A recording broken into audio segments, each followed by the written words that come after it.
Hello mga idol, good morning. So ngayong araw po ay gagawa tayo ng pipino salad po.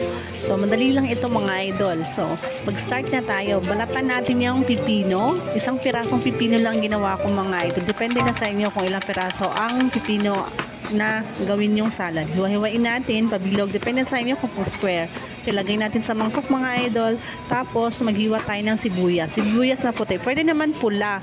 Pero mas masarap yung puti kasi hindi masyadong maanghang. So yun, hiwa-hiwain natin. Tapos ilagay natin yan sa platito yung sibuyas.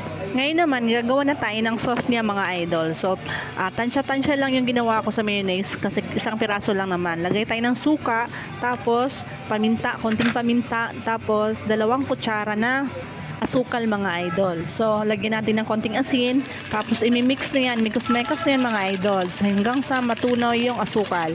After nyan, pag ma-okay na, lagay natin yung pipino at sibuyas yung chinap natin. Ayan, ilagay natin. Mex-mex na yan mga idol. Mekos-mekos na siya. Ayan. After nyan, lagay natin sibuyas. And then mekos-mekos naman mga idol. Pag okay na, lagay na natin sa ref mga idol. Mga 30 minutes lang okay na siya. So, pwede nyo nang kainin after 30 minutes. Masarap pag malamig. So, ayan na mga idol. Okay na siya. Kain po tayo. Ayan mga idol, tinikman ko na yan. Sobrang sarap niyan.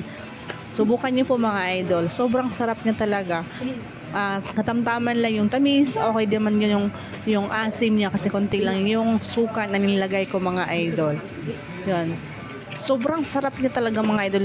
Hindi siya nakakaumay kasi konti lang yung tamis niya. Ayan. Healthy food tayo mga idol. Isang itlog, isang pipino, mangga. Tsaka walang kanin dito mga idol. Nag-healthy food tayo ngayon, walang kanin.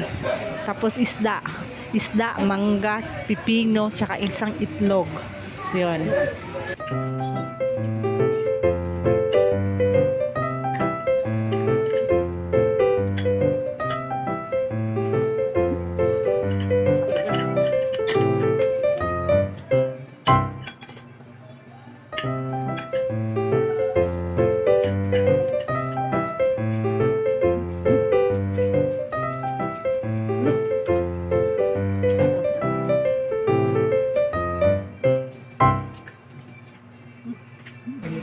Oh, 'di ba mga idol, sarap na sarap ako niyan.